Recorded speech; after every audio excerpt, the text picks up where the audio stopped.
here stands the commissioner, as you know, with me. And up until now, we have not made it known to the public that we have been working together on this case steadily since the time that I came to know Commissioner Harris a year ago, February. Uh, we, up until that point, the police department was very resistant to receiving any kind of evidence or information from my office from what I was doing.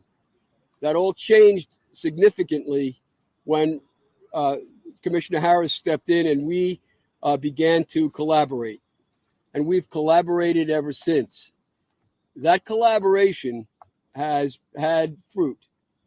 And that fruit, at least, are the witnesses I'm going to be talking about today, as well as other evidence and information which we have shared together and with the police department, and therefore with the task force. So it is true to say that our cooperation has given rise to more substantial, valuable evidence in the entire case of the Long Island serial killer. So with that in mind, I'm very pleased that Commissioner Harrison has seen fit to open his mind and to do what I'm suggesting has been done, contrary to all those who have come before him. And he's approaching this case in the right way. He's the right man for the job, and he's done his job well. As to the witnesses, as to the evidence, in no particular order of importance, because so much of it is important, I have stood as a beacon as a civilian beacon to the people who are involved in this case to come and talk where they didn't want to approach the police out of fear, out of apprehension, out of in some cases, a natural distaste for the police department because of the work these people were in. So they would then come to me and speak to me, and I would interview them, and we would then cooperate, them, and the police department. And so with that in mind, the first two witnesses I'm going to talk about are both of them are not Suffolk County residents. I should point out that we obtained from these two affidavits. Their names will go unmentioned. Their names are blotted out of the affidavits, but the affidavits will be available to you right after the press conference. As to the first one I'll talk about, this is a witness who has every reason to have no bias, no interest in the case whatsoever. She was not a sex worker, is not a sex worker, and instead, back in the 90s, in the 1990s, she was what is known then and now as a swinger. She would have a sex partner, and they would go to certain sex clubs in New York City where they would switch partners with other people of like kind. A swinger. One of the most important places that they would go was called La Trapeze on West 27th Street in New York, right near Rex Heuermann's office. And this was a notorious place for swapping, for switching partners. Good God. Sometimes several hundred people at a time would be involved in this place in its heyday. Dang. Its heyday was in the late 90s, right at the time that Karen Brigada is involved in this case. In this situation, this particular woman was dating a police officer from New York City who was in narcotics, a detective, and they would go to these switchy clubs, these swapping clubs. At a certain time, at or about Valentine's Day of 1996, I believe, the couple went to La Trapeze, and The name. I think it was on the wall at La Trapeze where an advertisement was placed to go to a house in Massapequa Park for partying for switching, for swapping. Did Rex and his wife swap? She No. went with her boyfriend out to Long Island. But before they went, her boyfriend picked up a woman in New York, in the city, who had apparently just gotten out of jail. And she was disheveled and hungry, and she was a sex worker. We don't know the details yet of how he came to know her, but he knew her. And she came in the car with the two of them. They went to Massapequa Park. Before they got there, they stopped at a gas station, and the girl who was with them expressed some apprehension about where they were going and why. That was all wiped out when it was pointed out that he's a police detective, so don't worry, no problem. They ended up going to Rex Heuermann's house. In the house was the wife of Rex Heuermann and Rex Heuermann and the other girl. Stop. The other girl who we believe to be Karen Vergata. Oh, my word. This girl disappears downstairs at the house. Rex Heuermann disappears. And according to our witness and other witnesses I've talked to, when men are swingers with their partner, very often they switch sexually. They go back and forth between male and female. God.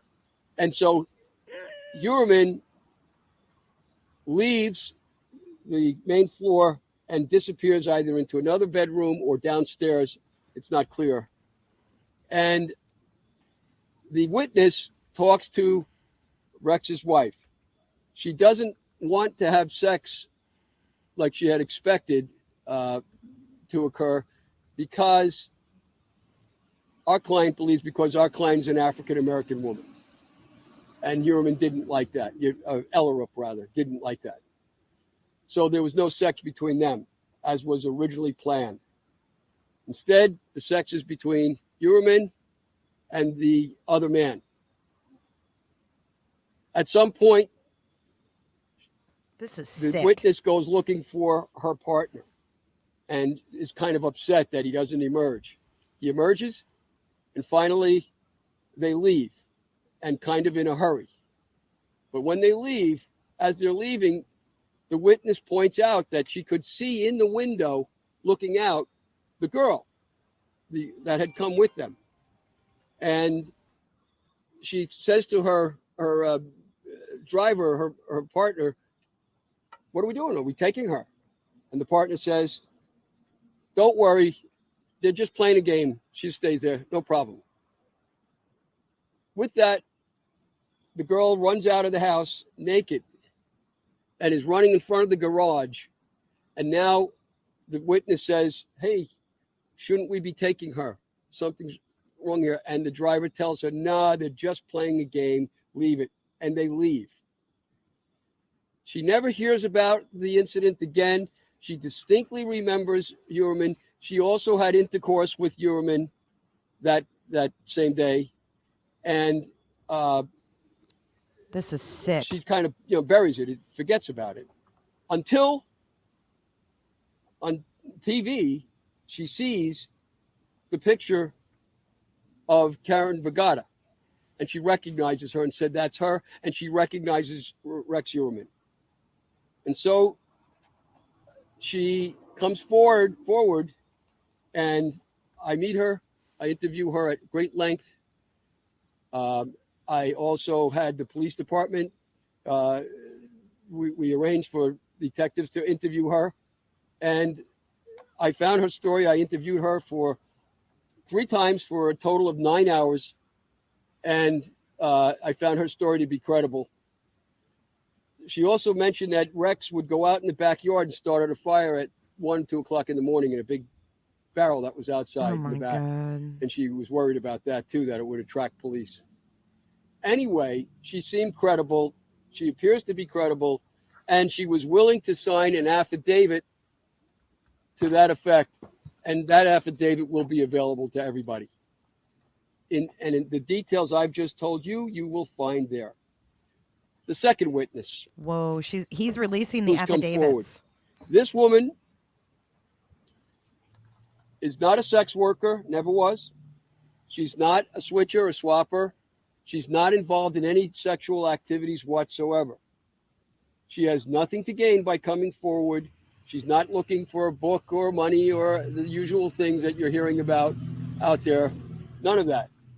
But she came forward because she's very disturbed about what she knows after she also saw Rex Heuermann on television and Shannon Gilbert. And here is her story. She is a banker by day, and at night she worked extra in Suffolk County as a taxi driver to take care of her family with a one-parent family. Taxi driver. Oh my God. As a taxi driver, she is called from her dispatcher to go to the Sayville Motor Lodge on Sunrise Highway, that infamous place that the commissioner here busted a year ago, and for prostitution and other illegal activities. She's called to go to that place, and that there's a girl awaiting her who's locked in a bathroom and will come out if she flashes her lights and beeps the horn. And she goes there and does that several times. It doesn't work. But then suddenly a giant man who fits the description of Rex Heuermann comes out, and he's covering his face with his arms so he can't be seen, and he runs to a van or an SUV right nearby that's parked right there. She continues to flash her lights and beep her horn, and out comes a girl crying, shaking, very upset, and gets in her car. There they talk for a while, and then eventually they drive to the Ronkonkoma Railroad Station so that this girl can go back in to New York City. This girl was a sex worker who was servicing the big man, and the man had seduced her into coming to Sayville by several times over the telephone, convincing her that he was just a nice man who was going to help and work with her to help her family, her mother, her sisters, and her boyfriend. Shannon has a mother, sisters, and a boyfriend at that time. She had her hair pulled back, and because she often wore wigs. This girl turns out to be Shannon Gilbert. Now, Shannon is lured into doing this particular tryst, and she's given an envelope, or shown an envelope by the man that looked like it was stuffed full of money. And he tells her, there's $1,000 in there. It's for you and your family no matter what happens tonight. She looks in the envelope when he goes to the bathroom, and it's stuffed with paper. And so she panics and realizes something's wrong. Oh, no. So she goes in the bathroom, and he had become very aggressive, very angry. She goes in the bathroom, locks the door, and calls to get a cab. And that's how she comes out. They speak for over an hour. So the driver knows her well and notices that she has a drooping eye, which is characteristic of Shannon, and also a characteristic of her family, by the way, going back for a generation or two. And so she notices that, and it helps her to remember Shannon when she sees her later on. That's the first part of the story. It doesn't end there. This is part two. Several days or weeks later, it's not clear, and this is all occurring in the fall of 2009. This is all occurring. The driver gets another call from the same dispatcher and says that there's a man named Matt who she's to pick up right off of exit 59 in the expressway, and he would be at a bar that was there by, I guess, Ocean Avenue, somewhere over there. She goes there, pulls up on a side street between the bar and a house right next to it, and she sees a girl in a window, and then she sees to the right of her a huge man rising up, coming to the car. He's dressed in camouflage, and he leans in and then jumps in the back seat sits on the edge and leans over and starts talking to her. And she's watching him very carefully in the mirror. And she recognizes him as the same guy that was at the motel a little while before. And she now knows him to be, she recognizes him from the media as Rex Heuermann. He says to her that he wants her to take him on a long trip into the woods. In other words, he changed the destination she had been told, which caused her immediately to become suspicious. And he was very upset, very angry. And he began to dispute with her when she said, I'm not going on a long trip anywhere. And with that, he gets extremely angry and threatens to kill her and tells her, I already want to kill you. Just give me a reason. Jesus. And he had a gun, a handgun. Mm. She says, I'm not going anywhere at this point. And she turns off the car and she says, you can have the keys, you can have my money, whatever you want. Just let me go. I'll let you have whatever you want. With that, her dispatcher is on the radio and he says out loud, we know, we see you, we hear you, we can tell who you are. And the man panics, gets out of the car. She's then able to drive away. She encounters a police car coming the other way. She believes that the police officer was called by a 911 caller on that issue. Could have been the girl who was in the house right next door from where she was. But comes the police, driving slowly with his lights off. She tells him the story. And the man had on a lanyard with a placard of some kind, as if he were a police officer. And she asked him, are you a cop? And he said, yes. She said, from where? He said, Brooklyn. Yikes. With those facts in mind, she tells the police officer who's driving, there's one of yours back there, and it looks like he's had a bad day. So you better go see what's what. Words to that effect. She later on hears from her dispatcher that this man, went into the woods and fired off his pistol twice.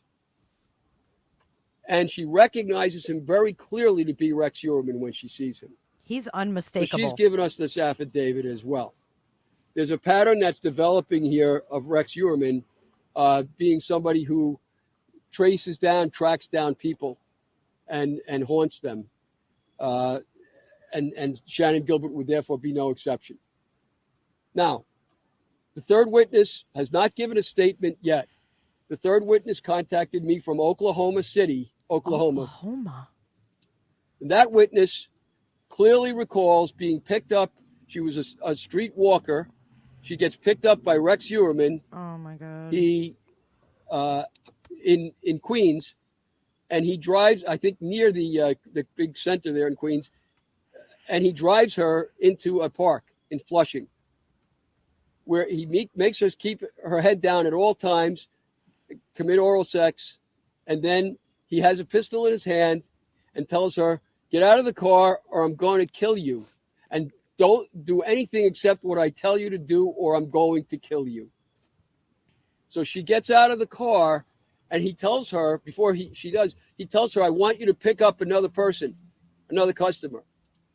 She gets out of the car and immediately pulls up another SUV and a man driving it, an African-American man.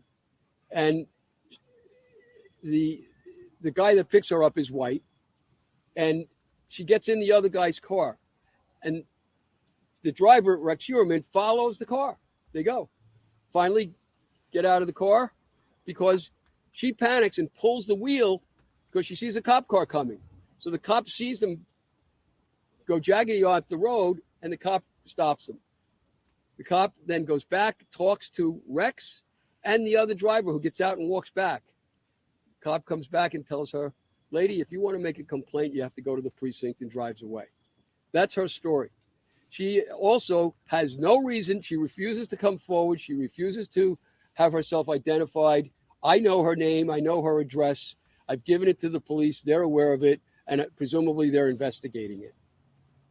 You see the pattern. There's a pattern of a guy who likes to play kind of sporting games with the sex workers, chases them, haunts them, hunts them. He's a monster. That's what we're looking at here, we believe, anyway. The fourth witness, and I'll finish on that, She comes from another state, and she's contacted me as well. I have very lengthy notes and recordings of what we discussed. She was a sex worker for many years, back in the time when all of these killings were occurring, and she serviced Rex Heuermann. She said that she would service Rex Heuermann Ugh. over 20 times, and that he was a serial user of sex workers. He would sometimes have them come two at a time to his house, and his wife was home upstairs, and in one instance got very angry at one of the sex workers because the wife believed that the worker had stolen an iron from, for ironing clothes, and had it in the car with the driver. So the driver had to get out. Everybody had to search the car. There was no iron, but the wife knew about it and knew about obviously what was going on in order for that to happen. So she says that in her experience with Heuermann, he was never impolite. He was always nice. He was always funny. He treated her Funny. well, and there was no violence. But he certainly had contact with Rex constantly for a Ugh. period of several years. That's as much as I'm able to tell you. There's plenty of other new evidence, which I think it will take too long at this press conference to discuss. There's plenty of new other evidence that's similar in kind and consistent with the kinds of things that I've just described to you. So with that thought, I'm hoping that the police department will continue along with He's the putting the task pressure force, on, that man. they will continue to look into these things, investigate them thoroughly, make the synapses that haven't been made so far, connect them up and connect the dots, as it were. And I think we're getting to where we want to go. Lastly, I am still working on this case. Today, I took Joseph Brewer's deposition with John for Shannon Gilbert. Joseph just finished it Brewer. and came here. Holy shit. I'm still actively pursuing this case on my own, as well as cooperating with the police department and the task force. But for people out there who have information and are afraid to come forward to the police, they can talk to me. They can reveal whatever they want. I will reveal it to no one. I reveal these things with their permission, the things that I told you about. But anybody else that still has information, I'm available. My door is open. My phones are open. I can help you. Thank you.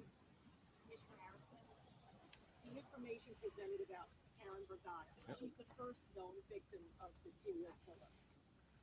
Does this lead you to make Rex Heuermann the prime suspect in her murder in 1996?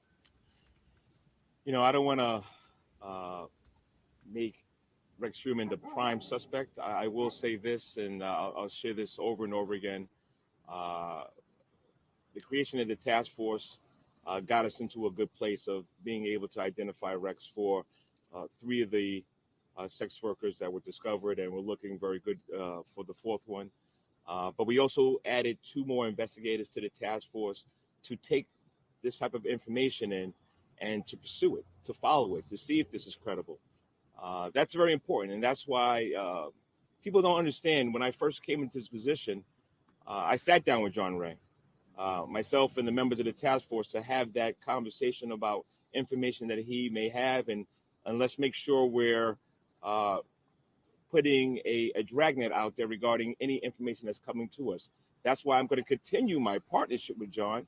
And if people have a reluctancy to come forward to law enforcement and they want to go to John Ray, then it's important that we take this information and then we follow forward with furthering the investigation. So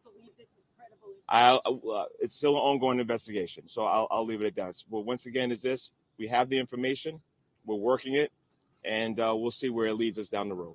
And you're saying to us earlier, you're going to leave no stone unturned, and the fact that there possibly were affidavits that you can use to possibly find future victims. Absolutely, and that's a very good question, and that's why I stand here today with John Ray. If people don't want to use our Crime Stoppers hotline, and they feel a lot more comfortable going to John Ray or anybody else, I want to make sure that people understand that we have a job here. as law enforcement, as the Suffolk County Police Department, to make sure we investigate every single complaint or interest in this case. Make sure that we look under every single stone to see if there is any connection to Rex Heuermann, or if there is a connection to somebody else that may be involved with the bodies that were discovered on Ocean Parkway. You heard about or known about these affidavits before today? What's the time frame? So we could go about a month and a half, depending on 2 months, depending on each one. For one of the affidavits, I was actually sat down with the person myself. This just shows you my vested interest in it. Listen, this is something that's very important to me. I'm going to continue to grind to make sure anybody that had an interaction with our defendant, Rex Heuermann, is held accountable in this case. Which witness did you sit down with?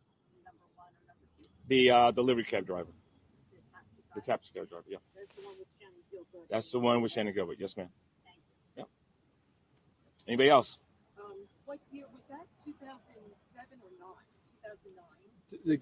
The taxi driver is 2009, the fall of 2009, and she is not absolutely certain of the time frame, but that's where it approximates. And that's where, Mary, that's where we're going to make sure we're doing our job and trying to nail down time frames, look at radio runs and other things that can help us kind of pinpoint if there is any credibility to these complaints that came forward. And the commissioner did send 2 detectives to interview the other witness with me, which we did already and at length. John, or did any of these witnesses explain why they didn't come forward before now? Yes. Was it immediately when they saw Rex Heuermann's picture? Yeah, it was certainly a question we had to ask.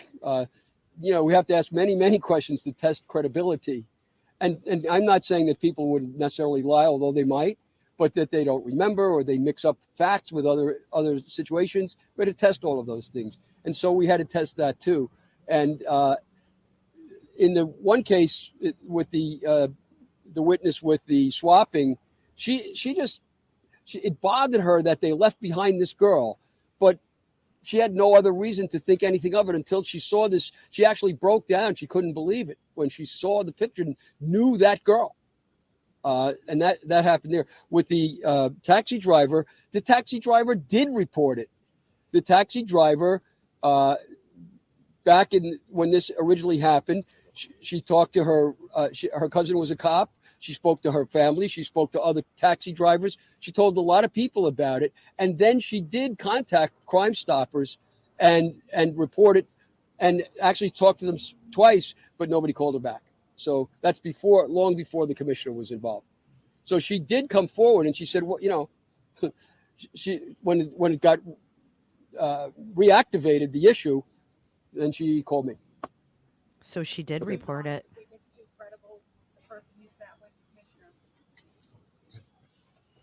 So,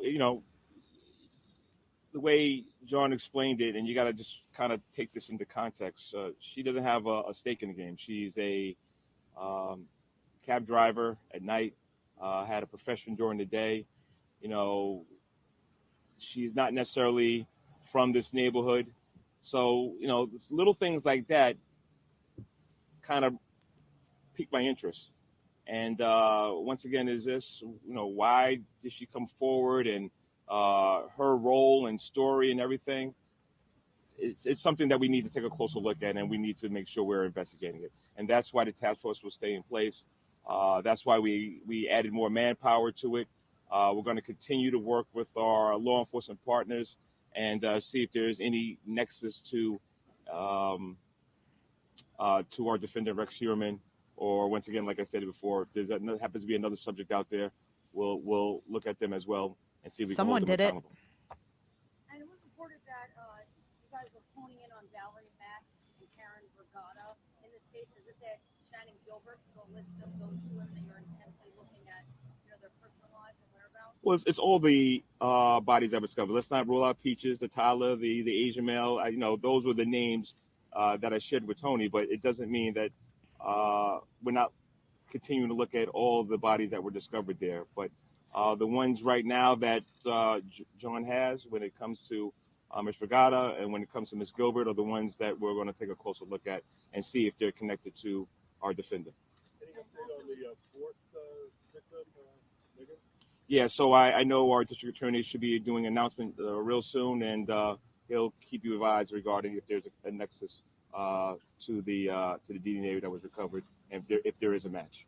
So this witness one said that Rex had sex with both the woman, who think that was Vergata, and this other man, a North Cuban detective.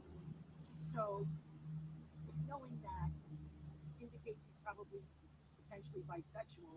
Does that make him more of a leading suspect in an Asian male? Listen, anything is possible, but once again, this is something that we need to investigate. And I'm sure everybody can understand there's a judicial process still going on. There's ongoing investigation now that this information has been provided to us. I can only share but so much, but I will reassure everybody here, we are not done with this investigation. I want to make sure that that's very clear. John, is Shane Burke involved in any of this? Well, I can't say he is, and I can't say he's not. He certainly reactivated interest in himself by what he did up on Bald Hill, which, by the way, you probably know that it's a notorious place for men picking up other men. I've represented several clients from that hill for that very same thing, and Burke was a street smart cop. He's even noted in his disciplinary record for being extremely streetwise. He would have known what goes on up on that hill, but he also would have known the risk he was taking, and he took it anyway.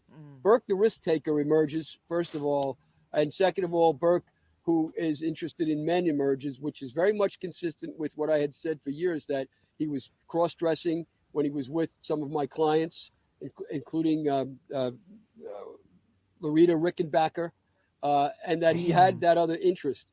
Do those other interests matter? Sure they do. If you're going to look at the old police department and see why did Burke get to where he went so easily? Could it be that there's more sexual improprieties on higher levels than we originally thought? It's something that should be looked into. We don't know. Okay, thank you, everybody. Thank you. Clarification on the second witness, the cab driver. Are you saying that she contacted police initially when Shannon Gilbert went missing, when her picture emerged in the media, when she first went missing? No. Did she only contact you after seeing Rex Heuermann and Shannon Gilbert's face on TV? Yeah, she contacted me after she saw Rex Heuermann on TV and Shannon Gilbert.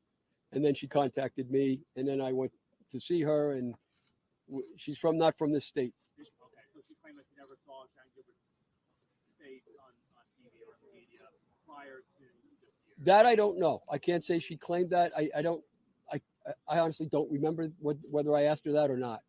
All right, sorry. Thank you, everybody. All right, thanks, everybody. We give you the affidavits.